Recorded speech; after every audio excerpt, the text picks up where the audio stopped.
এত ঠান্ডায় তো আমি বেরোতাম না। দুদিন ধরে যা ঠান্ডা পড়ছে, আজকে ভাবলাম আমি সকাল সকাল চা খেতে যাই আর ছোট্ট একটা মর্নিং মিনি ব্লগ তোমাদের সামনে তুলে ধরি। আমি রাস্তায় বেরিয়ে গেছি, রাস্তা পুরো ফাঁকা সকাল সকাল, কিন্তু সামনে একটু লোকজন চা খাচ্ছে। অবশ্য অবশেষে আমি দোকানে পৌঁছে গেলাম। এবার একটু গরম গরম চা খাবো। সকালে একটা চা, একটা সিগারেট, একদম ফার্স্ট ক্লাস মজা শীতকালের সময়। এর থেকে মজা আর কোথাও পাবে না তুমি।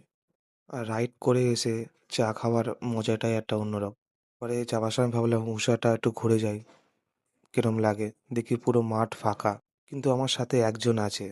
সে আমার বন্ধু, সে আমার গার্লফ্রেন্ড। দেখো দেখাচ্ছে, এটা হলো আমার গার্লফ্রেন্ড। এইটা আমার কুইন।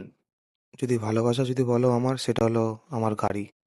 ভিডিও কিরম লাগছে তোমরা আমাকে বলো, কমেন্ট করো, শেয়ার করো।